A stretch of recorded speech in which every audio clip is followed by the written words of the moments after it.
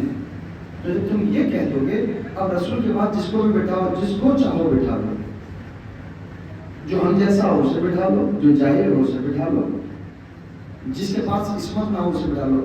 یہ آنے والوں کے لیے راستہ ہموار کیا جا رہا تھا تاکہ آگے کوئی آ کر بیٹھے تو کوئی یہ نہ کہتے کہ صاحب یہ تو جاہل ہے، تو کہہ دیا جائے کہ صاحب رسول کون سے پڑھے لکھے تھے۔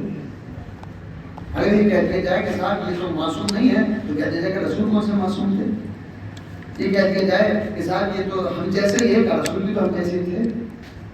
آنے والے واقعات، آنے والے دور کو ہموار کرنے کے لیے رسول کی اہمیت کو کم کیا گیا، رسول کی عزت کو گھٹایا گیا، مگر پروردگار عالم جب کسی کو عزت دینا چاہتا ہے تو پھر اس کی عزت کو گھٹا نہیں سکتا۔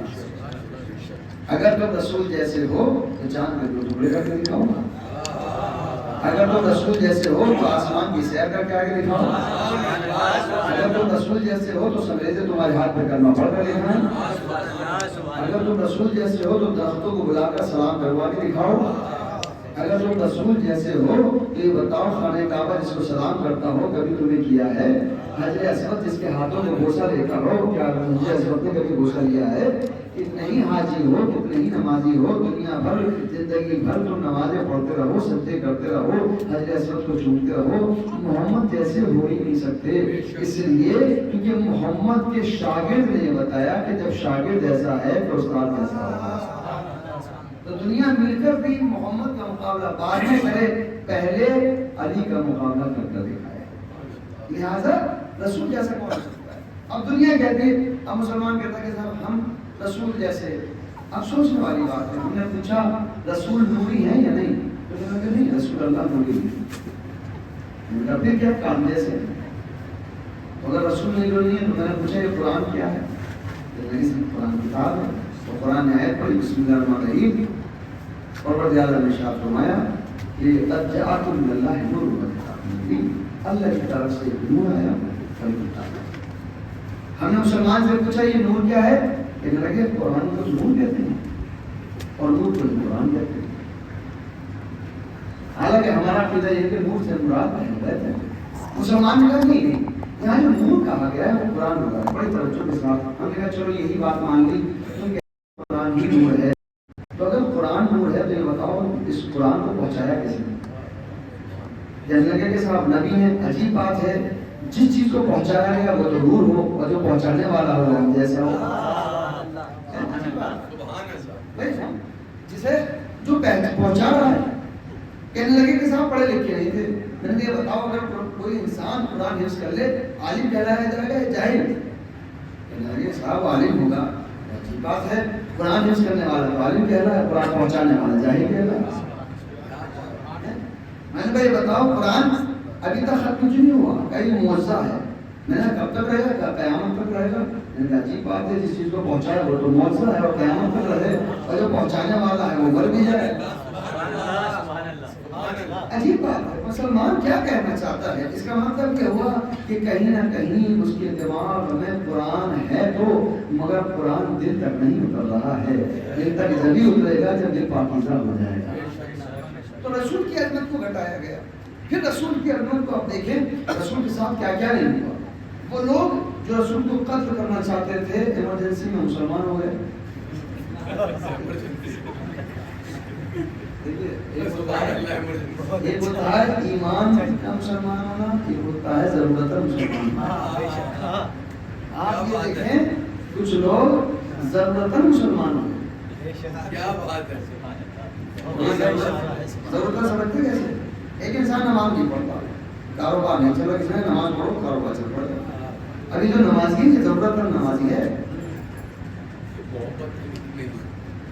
قرآن پڑھ رہا ہے، کہنا مولانا صاحب کاروبار نہیں چل رہا، سورہ پڑھا سورہ پڑھو، اور وہی پورا سورہ پڑھ رہا ہے۔ ابھی جو تلاوت کر رہا ہے ضرورت میں کر رہا ہے۔ ایمان سے تلاوت ہونا اور ہے، ضرورت میں سے تلاوت ہونا اور ہے۔ تو ضرورت اب انشاءاللہ اگر کسی دن ہوگا تو ایمرجنسی میں کون مسلمان ہوگا؟ یہ جو بیان کروں گا ایمرجنسی سمجھتے ہیں اچانک اب کوئی راستہ ہے نہیں مسلمان ہونے کے علاوہ. اب سوچیے جو ایمرجنسی میں مسلمان ہو تو وہی مسلمان ہو کر اسلام کے ٹھیکیدار ہوں گے. جب وہی ٹھیکیدار بن جائیں گے تو اسلام کا کیا حال ہوگا؟ حالت کیا ہوئی؟ دادا باپا مسلمان ہو گئے, اب رسول بھی مسلمان, ہم بھی مسلمان. زندگی بھر جب جب دشمنوں کا مقابلہ کرنا چاہا اور مقابلہ کرنے کا وقت آیا تو کسی نے کہا مجھے گھوڑا لے کر بھاگ گیا, کسی نے کہا کہ صاحب سردی بہت لگ رہی تھی, موسم خراب تھا, کوئی نے لگا میری طبیعت خراب ہو گئی تھی, کسی نے کہا تلوار ڈھونڈ کے چلا گیا تھا. یہ تمام معاملات آئے. آخر کار نتیجہ یہ ہوا کہ بیچارے زندگی بھر تلواروں کو نیا رکھے رہے اور کبھی استعمال نہیں ہوئی. ایک نعرہ خاص ان کے لیے جو بھیجے گئے نور کو چھوڑ کر ڈائریکٹ خدا کو راضی کرنا چاہتے ہیں. نعرہ تکبیر, نعرہ رسالت, یا رسول اللہ, نعرہ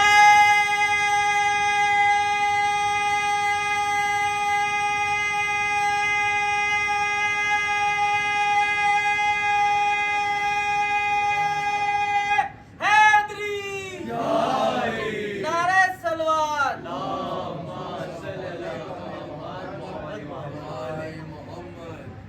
تو یہ جو ہے حالات ایسے بھی رہے جنہوں نے زندگی میں کچھ نہیں کیا, انہوں نے کہا کہ صاحب اسلام ہمارا, دین ہمارا, ہم حفاظت کرنے والے.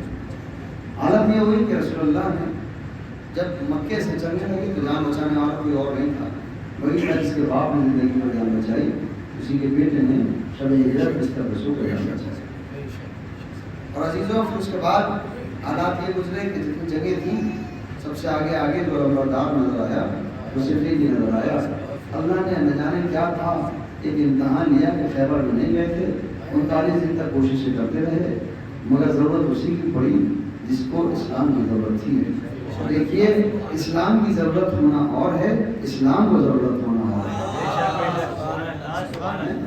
جنہیں اسلام کی ضرورت ہو اسے مسلمان کہتے ہیں, اسلام کو جس کی ضرورت ہو اسے کل ایمان کہا ہے. دونوں میں فرق ہے. تو مطلب ایسا گزرا اور پھر آخر وقت یہ ہوا کہ صاحب اب میں دیکھیے میں آج صرف ہسٹری پڑھ کر اور آپ کی ذہن کو تمام کروں میں بتانا چاہتا ہوں. دو ذاتیں ہیں آج جن کی شہادت رسول اسلام اور امام حسن مصطفیٰ علیہ السلام. ایک سوال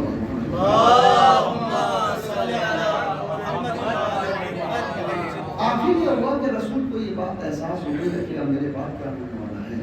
لہٰذا رسول اللہ نے جو مسلمان زندگی بھر یہ کہتے رہے کہ رسول کو پڑھنا نہیں آتا تھا, رسول نے اپنے آخری وقت میں قلم اور کاغذ مانگے تاکہ دنیا کو یہ پتہ چل جائے کہ دیکھو یہ جو کہہ رہے ہیں پڑھنا لکھنا نہیں آتا, دنیا میں سمجھ لے اور یہ بھی سمجھ لے. قلم اور کاغذ مانگا لیکن امت نے نہیں دیا.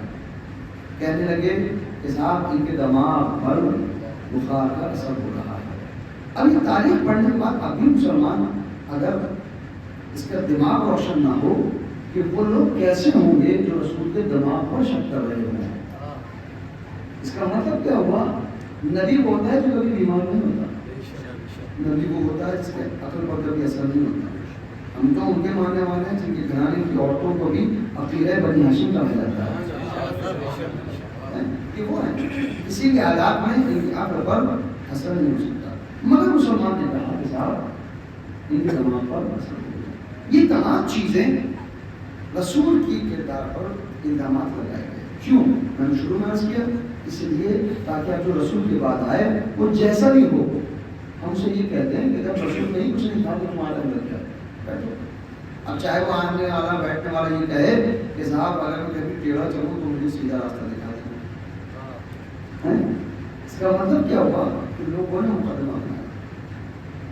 اسلام میں مسلمانوں نے انصاف نہیں کیا ان کرداروں کے ساتھ. رسول پر الزامات لگائے گئے. جناب خدیجہ کے بارے میں کیا نہیں کہا گیا؟ جناب خدیجہ کے بارے میں مسلمان کہتا ہے کہ جناب خدیجہ پہلے سے ہی شادی شدہ تھی. جناب خدیجہ جو ہے پہلے سے ہی کسی کی یعنی ازدواجی زندگی کسی کے ساتھ گزار چکی. کیوں؟ تاکہ ان کی اہمیت کو کم کیا جائے اور دوسری ازواج کو ان کے مقابلے پر لا کر کھڑا کر دیا جائے.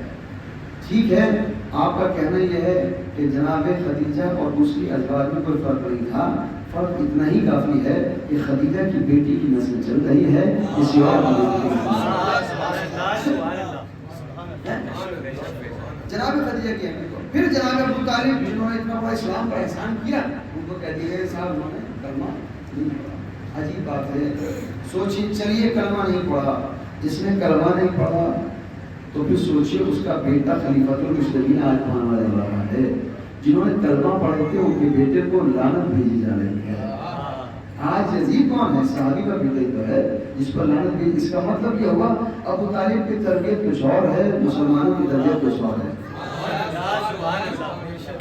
رسول کے کردار پر حملہ کیا جا رہا ہے، رسول کے کردار پر انگشتمانی کی جائے، کیوں؟ تاکہ ان کے بعد کا جو ہو اس کو کیسا بھی کوئی بھی انسان بٹھا دیا جائے، کوئی فرق نہیں۔ دوسرا کردار، اب مولا کائنات کے حالات بیان نہیں کرتے چونکہ آج موضوع نہیں ہے، موضوع ہے امام حسن۔ اب تاریخ آتی ہے امام حسن کی زندگی پر۔ کون امام حسن؟ امام حسن کے بارے میں یہ بتایا جاتا ہے کہ امام حسن اس شخصیت، اس ذات گرامی کا نام ہے کہ جو اپنے نانا کی آگوش میں بیٹھ کر آسمان کی طرف دیکھ رہے ہیں، اور ایک مرتبہ صحابی نے پوچھا یا رسول اللہ بہت دیر سے حسن 3 سال کے حسن آسمان کی طرف دیکھ رہے ہیں اور آسمان کی طرف مستقل دیکھے جا رہے ہیں۔ تو رسول سے پوچھا کہ آسمان کی طرف کیا دیکھ رہے ہیں؟ رسول نے فرمایا کہ حسن وہ ہے جو لوہے محفوظ کا مطالعہ زمین پر بیٹھ کر کر رہا ہے۔ لوہے محفوظ کا مطالعہ کون کر رہا ہے؟ امام حسن۔ لوہے محفوظ کسے کہتے ہیں؟ قیامت تک کے حالات جہاں لکھے ہوئے ہیں، لوہے محفوظ کا مطالعہ کر رہے ہیں۔ اب آپ یہ سمجھ میں آیا امام حسن کی ذات گرامی کیا ہے؟ تاریخ نے بیان یہ کیا، اب میں صرف اشارے کروں گا، وقت نہیں ہے بس بات کی جائے۔ امام حسن کے بارے میں لکھا جاتا ہے کہ بس سجی ہوئی تھی، رسول اللہ بیٹھے ہوئے تھے اور امام حسن بھی موجود تھے۔ ایک ضعیف انسان آئے اور آنے کے بعد کہا رسول اللہ میں آپ سے کچھ سوالات پوچھنا چاہتا ہوں۔ رسول نے جب دیکھا تو ان کے احترام میں کھڑے ہو گئے۔ جب کھڑے ہوئے تو انہوں نے کہا یا رسول اللہ کچھ سوالات ہیں، کیا مجھے اس کے جوابات ملیں گے؟ تو اس ضعیف انسان سے رسول نے فرمایا اگر مناسب سمجھیں تو آپ یہ سوالات میرے نواسے سے پوچھیں۔ حالانکہ مولا کائنات بھی موجود ہیں، لیکن امام حسن کی طرف اشارہ کیا کہ آپ میرے اس نوازے سے پوچھیں۔ انہوں نے کہا حضور آپ کا حکم ہے، میں ان سے پوچھتا ہوں۔ تنہائی میں چلے گئے، وہ سوالات کرتے رہے، بچہ جواب دیتا رہا، سوالات کرتے رہے، بچہ جوابات دیتا رہا۔ تھوڑی دیر کے بعد جب واپس آئے تو رسول نے پوچھا کیا تمہارے سوالات کے جوابات مل گئے؟ تو آنے والے نے کہا کہ جیسے جواب آپ دیتے ہیں ویسے جواب آپ کے اس نوازے نے دیا ہے۔ مطلب جو علم رسول کے پاس تھا وہی علم اس نوازے کے پاس تھا۔ یہ بچپن کا عالم ہے۔ جب چلے گئے تو تمام اصحاب نے پوچھا یا رسول اللہ یہ بزرگ کون تھے؟ کہا یہ خضر نبی ہیں، کبھی کبھار مسئلہ پوچھنے ہم سے آ جاتے ہیں۔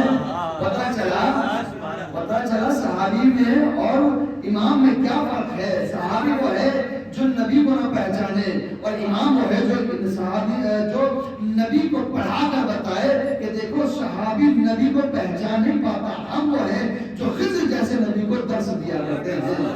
حالانکہ اس سے بات بھی اور اوپر جا کر میں کہوں خضر کوئی چھوٹے موٹے نبی نہیں ہے، بلکہ جو موسیٰ کو پڑھائے اسے خضر کہتے ہیں اور جو خضر کو پڑھائے اسے حسن کہا جاتا ہے۔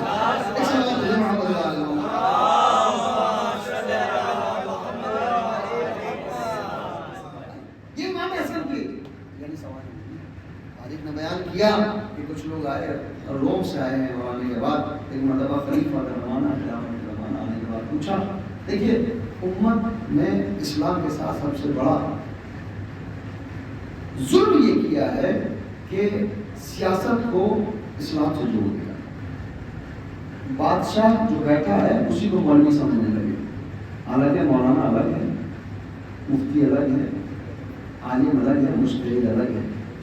مجلس سے پڑھنے سے انسان عالم بھی بن جاتا ہے۔ آج بھی ہو رہا ہے کہ صاحب کوئی انسان ممبر پہ جانے لگے لوگ اسی سے مسائل پوچھنے لگتے ہیں۔ اس دور میں بھی یہ ہوا، جو تخت خلافت پر بیٹھا ہوا ہے اسی کو سمجھنے لگے کہ صاحب یہ مفتی ہے۔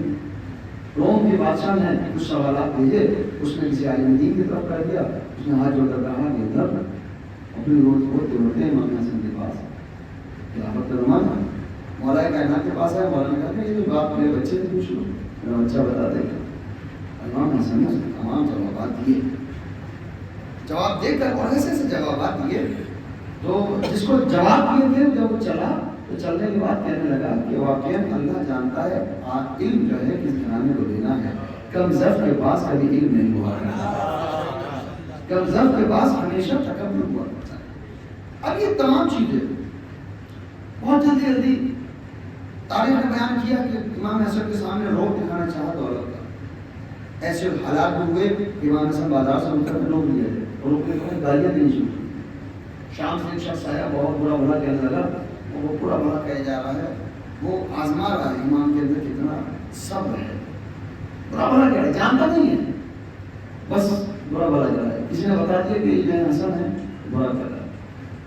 جب بہت دیر ہو گئی, اس کا گلا خوش ہو گیا, امام مسلمان کی بات کہا, جتنی دیر تو نے مجھے جو کچھ کہا ہے وہ میں نہیں ہوں, لیکن پھر بھی اگر تجھے پیاس لگے تو پانی لا کر دے. اگر تجھے رکنے کے لیے پریشانی ہے تو رکنے کا اہتمام نہ کرتا تو پردیسی لگتا ہے, بھوک لگی ہو تو کھانے کا اہتمام نہ کرتا. اس نے مجھے حیرت سے دیکھا, نظام میں تو برا بھلا کہہ رہا ہوں, مجھے اپنا کردار پیش کر رہے ہیں. اس نے کہا کہ آپ کو برا نہیں لگا, کیا برا اسے لگتا ہے جس کے اندر وہ خامیاں پائی جاتی ہیں. سچ ہمیشہ کڑوا ہوتا ہے, جھوٹے کو جھوٹا کہو گے برا لگے گا. جو سچا ہو اور آپ اس کو جھوٹا کہتے رہیں تو اس کو برا نہیں لگے گا. یہ امام کا کردار.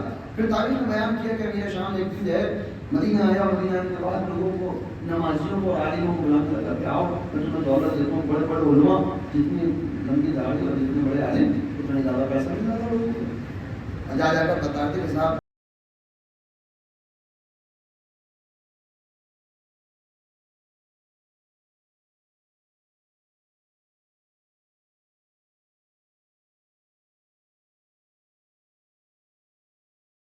لے کے چلے گئے, بڑے بڑے عالم آ گئے اور پیسہ لے کر چلے گئے, لیکن حسن نہیں آئے. تو کسی نے کہا کہ حسن دولت کے لالچ میں نہیں آئیں گے, اگر تمہیں حسن سے ملاقات کرنی ہے تو مسجد میں جانا پڑے گا.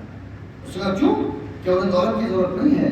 کہا نہیں, وہ عالم اور ہوتے ہیں جنہیں دولت کی ضرورت ہوتی ہے, دولت جن کی محتاج ہو نئے نئے کہا جاتا ہے. تمہیں ملاقات کرنی ہے تم چلو مسجد کی طرف چلے. ایک مرتبہ امام سے ملاقات ہوئی, کہا صبح سے میں آپ کا انتظار کر رہا ہوں, میں آپ کو کچھ پیسہ دینا چاہتا ہوں, دولت دینا چاہتا ہوں. امام نے پوچھا کتنی دولت دے رہا؟ اس نے کہا صبح سے ابھی تک جتنی باقی ہے سب لوگوں کو, اکیلے آپ کو دوں گا. ایک مرتبہ اس نے لا کر خزانہ رکھوا دیا, خزانہ رکھا تھا. ایک مرتبہ کہتا ہے آپ پہچانا, میں ہند کر دیا.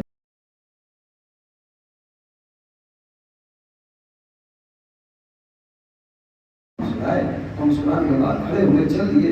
ایک شخص آگے بڑھا, پڑھنے کے بعد کہا یا امام میں آپ کا خدمت مند ہوں, آپ کا جاننے والا ہوں, مجھے آپ سے بڑی محبت ہے. آپ کے لیے میں نے نالین بنائی ہیں, چپلیں بنائی ہیں, لکڑی کی جو پہلے پہنا کرتے تھے وہ بنائی ہیں. امام نے کہا کہ اچھا پھر اب میں چاہتا ہوں قبول کر لیجیے. امام نے کہا لاؤ میں پہن لیتا ہوں. نہیں, میری نیت اور میری تمنا یہ ہے کہ میں اپنے ہاتھوں سے آپ کو پہناؤں, میں اپنے ہاتھوں سے پہناؤں. اور ایک مرتبہ اس نے امام کے قدموں کو ہاتھ لگایا اور نالین پہنائی, اور پہنانے کے بعد ایک مرتبہ امام نے اس کی طرف دیکھا اور دیکھنے کے بعد کہا تو نے بڑی خوبصورت یہ نالین بنائی ہیں میرے لیے, تیری محبت, تیری عقیدت کو سلام, اور دیکھ یہ جتنا خزانہ ہے یہ میں تجھے دیتا ہوں. اتنا خزانہ ہے یہ سارا کا سارا میں تجھے دیتا ہوں. اور ایک مرتبہ حسن پڑھ لے اور پلٹنے کے بعد کہا میں فاطمہ کا بیٹا ہوں, میں فاطمہ کا بیٹا ہوں. جتنا تو مجھے ایک بڑا امام عالم سمجھ کر دے رہا ہے, اتنا تو میں اپنی نالین سیدھی کرنے والے کو دے دیا کرتا ہوں. اب دنیا پوچھتی ہے حسن کا حسین کا نام سے تم کیا کرتے ہو؟ ارے جو نالین سیدھی کرنے والے کو اتنا دے دیتا ہو تو ان کا قصیدہ پڑھنے والے کو محمد و آل محمد.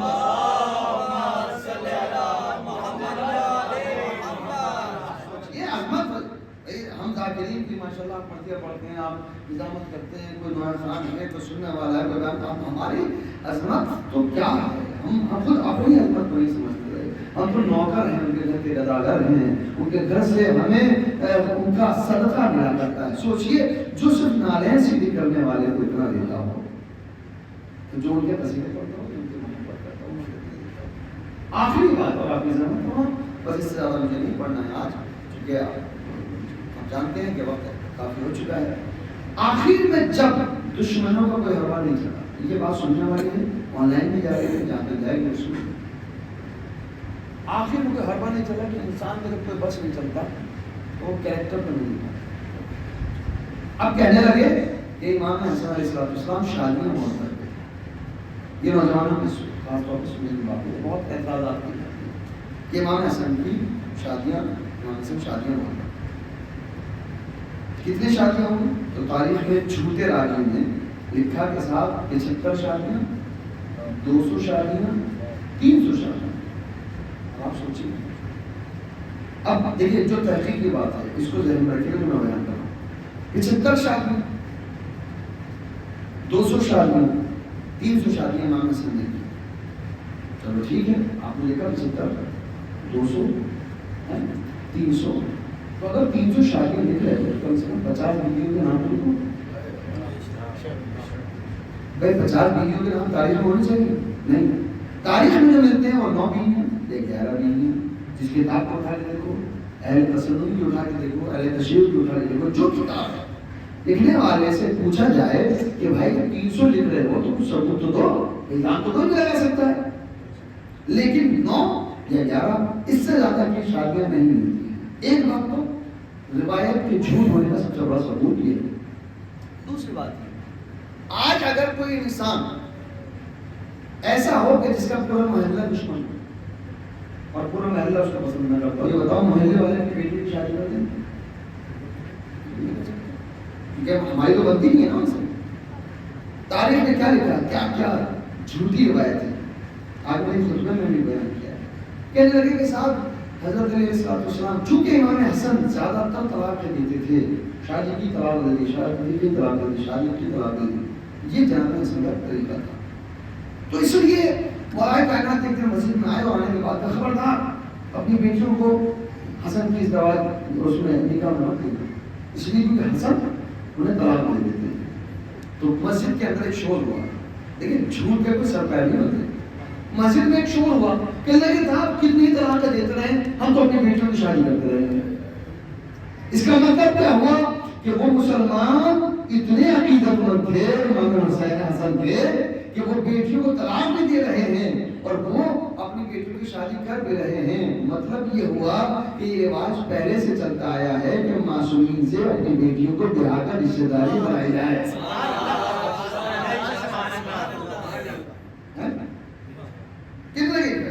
پھر دوسری روایت یہ لکھی کہ نہیں صاحب وہ چونکہ مر جاتی تھی, انتقال ہو جاتا تھا, تو انہوں اس کے لیے علامہ شاہد جوادی نے نقوش عصمت میں بڑی اچھی بات کی. انہوں نے اس کا مطلب یہ ہے کہ 300 بیویوں سے شادیوں میں مر جانا, ایسا لگتا ہے کہ امام حسن اور مراکل موت کی بیچ میں بات ہو چکی ہے. ایسا ہے کہ میں شادیاں کرتا رہوں گا. یہ تاریخ کے مطلب ایسے ایسے جھوٹ آپ سوچیں امام حسن تو اس سے صاف ظاہر ہوتا ہے کہ ساری باتیں جھوٹی ہیں. تیسری بات, آخری بات, اور یہی سے نتیجہ.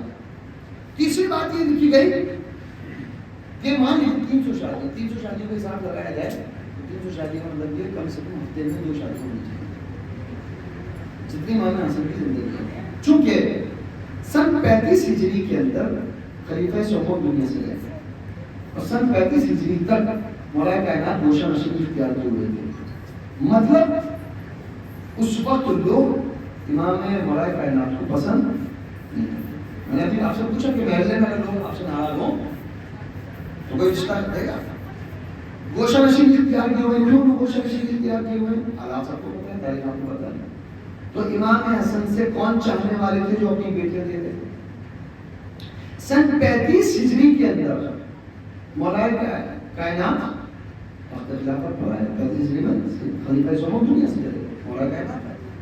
35 سے 40 تک, 40 کے اندر صلح حسن ہوئی ہے جس کے اندر مولا کائنات کی حکومت تھی کئی سال, اور اس کے بعد چند مہینے امام حسن.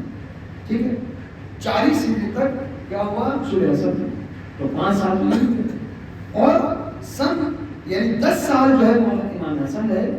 تو کل زندگی جو باقاعدہ ماحول اور سازگار ماحول کے اعتبار سے 15 سال, 15 سال میں 300 شادیاں کیسے ہو سکتی ہیں.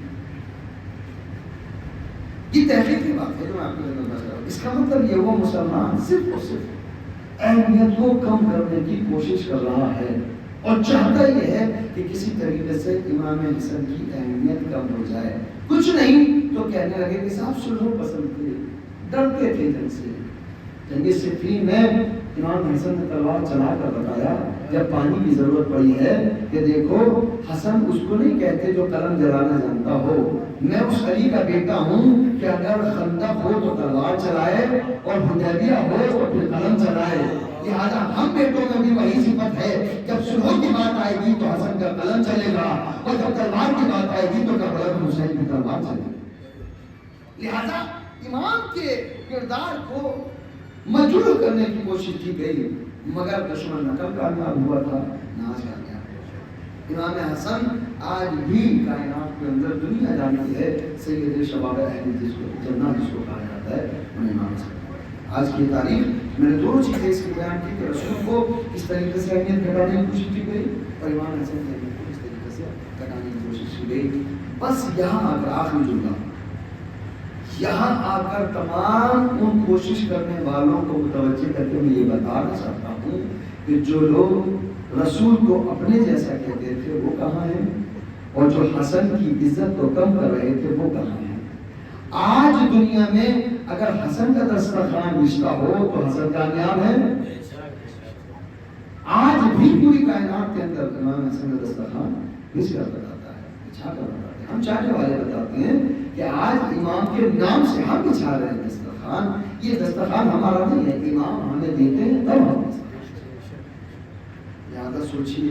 ایسی غربت اور ایسی مشکلات کی زندگی گزارنے کے بعد اسلام حبیب کو پہنچایا. والعصر, زمانے کی قسم انسان گھاٹے میں ہے, اور یہ وہی لوگ گھاٹے میں ہیں جنہوں نے حق کو حق نہیں سمجھا, جنہوں نے باطل کی پیروی کی ہے جو باطل کے پیچھے چلے. آج کا دن بڑی قیامت کا دن ہے. عزیزوں کسی گھر سے ایک جنازہ نکل جائے جو انسان تڑپ جاتا ہے. آج وہ دن ہے کہ جب فاطمہ کے گھر سے 2 جنازے نکلے ہیں, ایک رسول اللہ کا جنازہ ہے اور ایک امام حسن کا جنازہ ہے. آج شہزادی کو 2 فرصتیں ہیں, ایک بابا کا فرصہ دینا اور ایک بیٹے کا فرصہ دینا ہے. کون بیٹا؟ امام حسن. کیسے چاہنے والے, اللہ اکبر.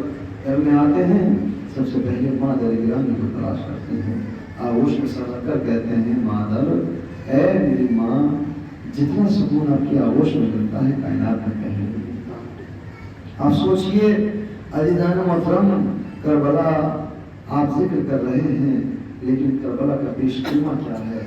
رسول اللہ نے پتھر کھا کر اسلام کو پہنچایا. اسلام کو پہنچانے والے رسول ہیں, اسلام کو بچانے والا حسین ہے. اللہ اکبر. عزیز تاریخ نے بیان کیا کہ رسول اللہ کی رحلت کا وقت جب قریب آیا تو ایک مرتبہ شہزادی سرانے بیٹھی ہوئی رو رہی ہیں, گریہ فرما رہی ہیں. ایک مرتبہ دروازے پہ کسی نے دق الباب کیا, جیسے ہی دروازہ کھٹکھٹایا ایک مرتبہ شہزادی کہتی ہیں اے آنے والے تو جو بھی ہے چلا جا, میرے بابا کی ابھی طبیعت بہتر نہیں ہے, انہیں تھوڑے آرام کی ضرورت ہے. رسول نے فرمایا اے فاطمہ, یہ تیرے گھر کا معزہ ہے, یہ تیرے گھر کا عزت ہے کہ اس جہل پر آ کر آنے والا اجازت مانگ رہا ہے, ورنہ ملک الموت کہیں جا کر اجازت نہیں مانگتا. عزیزو, رسول دنیا سے چلے گئے. تاریخ نے بیان کیا کہ جب رسول دنیا سے گئے ہیں تو فاطمہ دن میں بھی روتی ہیں, رات میں بھی گریہ کرتی ہیں.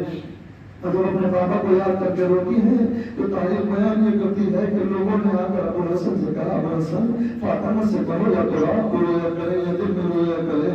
ملائکہ کائنات نے آ کر شہزادی سے کہا اے فاطمہ, یہ میں نہیں کہتا, پڑوسی کہہ رہے ہیں, ہمسایہ کہہ رہے ہیں کہ یا تو رات میں رویا کرو یا دن میں رویا کرو. شہزادی یہ سن کر کہتی ہیں ابو کیسا وقت آ گیا کہ میں اپنے بابا کو بے گریہ نہیں کر سکتی. میں کہوں گا اے شہزادی فاطمہ زہرا, آپ سے بس اتنا تو کہا گیا کہ یا تو دن میں رویا کرو یا رات میں رویا کرو. مگر کربلا کی سرزمین پر ایک 4 سال کی بچی کو دیکھا کہ جب بابا کو یاد کرتی ہے تو تماچے لگائے جاتے ہیں, اور اس بچی طرف تو کہتی ہے بابا آپ کے بعد سکینہ کو تماچے لگائے گئے. جزاکم اللہ, خدا کو کسی غم میں نہ لائے سوائے غم حسین کے. عزیزو, جناب رسول اسلام کی رحلت کے بعد فاطمہ ماتم کرتی رہیں، گریا کرتی رہیں، اور ایک وقت وہ بھی آیا کہ جب فاطمہ دنیا سے رخصت ہو گئی، مولائے کائنات دنیا سے رخصت ہو گئے، امام حسن کو زہر دے دیا گیا۔ اب جب زہر دیا گیا، تاریخ نے بیان کیا کہ جب زہر دیا گیا، امام حسن کو خون کی قے ہوتی ہے، جب قے ہوتی ہے تو جگر کے ٹکڑے کٹ کٹ کر خون کے ساتھ ساتھ باہر آتے ہیں۔ چھوٹا سا قاسم قریب میں تھا، توجہ سے سننے والی یہ مصائب ہیں دل تک پہنچیں گے جو آنکھوں سے آنسو ضرور نکلیں گے۔ چھوٹا سا قاسم قریب میں تھا، ایک مرتبہ جناب امام حسن نے کہا اے قاسم جاؤ اپنی پھوپھی اماں کو بلا کے لاؤ۔ تو بچے نے پوچھا بابا میں پھوپھی اماں سے کیا کہوں گا؟ تو بلایا قاسم کو قریب، قاسم ذرا میرے قریب ہو۔ قاسم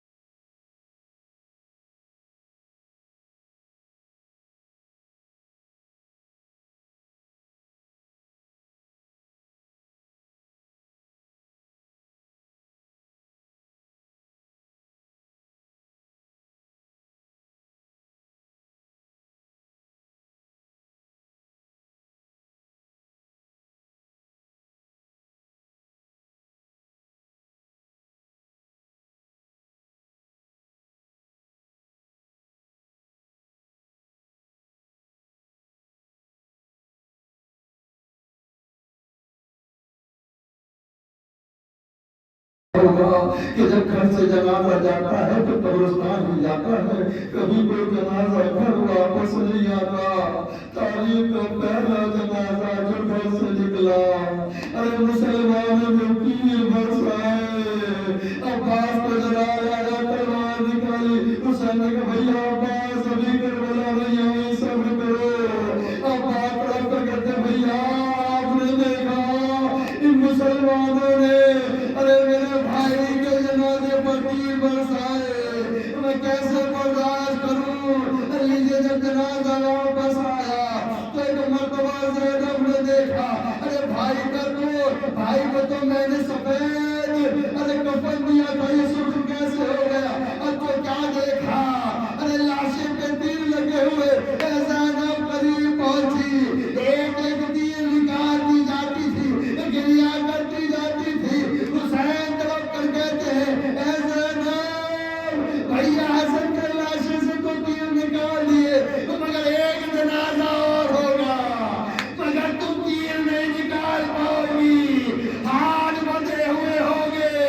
ارے 11 محرم جب آئی، زینب نے طرف کر کہا اے بھیا حسین مجھے وہ بات یاد آ گئی جب تم نے کہا تھا اے بہن زینب ایک لاشا ہوگا، تیر لگے ہوگے مگر تیر نہیں نکال پاؤ گی، تو کیا بندے ہو؟ انا للہ و انا الیہ راجعون۔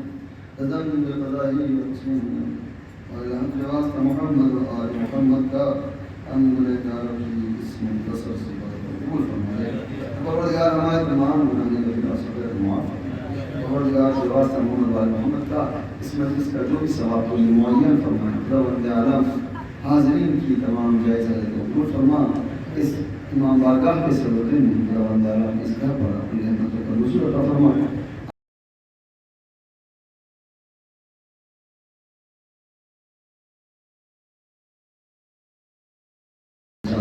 سچا مسلمان ہونے کی توفیق عطا فرما، ریاکاری اور دکھاوے سے دور رہنے کی توفیق عطا فرما۔ بارگاہ کے واسطہ امام حسن مصطفیٰ رسول اسلام حضرت محمد مصطفیٰ کا واسطہ پروردگار تمام مسلمانوں کے گھر پر رحمتوں کا نزول عطا فرما، تمام مسلمانوں کو اتحاد اور اخلاص کے ساتھ زندگی گزارنے کی توفیق عطا فرما۔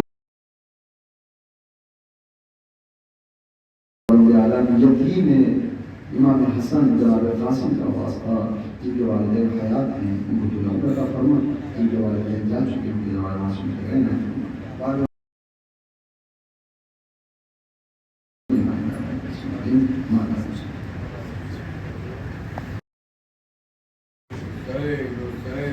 Say. پہ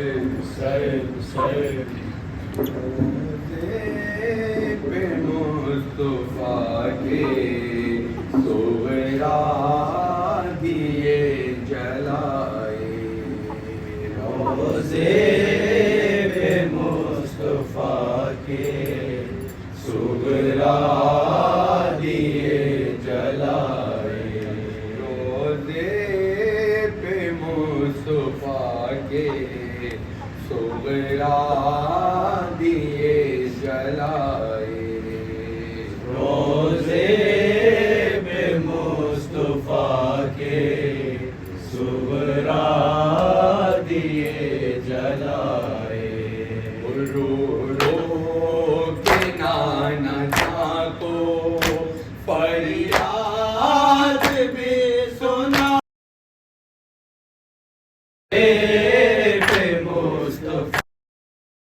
وہ کسی کو میں دل دکھاؤں دکھڑا کسے سناؤں کس کو میں دل دکھاؤں دکھڑا کسے سناؤں ایسے گئے ہیں بابا پھر لوٹ کے نہ آئے روزے پہ مصطفیٰ کے صغرا دیے جلائے بہنوں کو آ رہے ہیں خط بھائیوں کے پیغام بہنوں کو آ رہے ہیں خط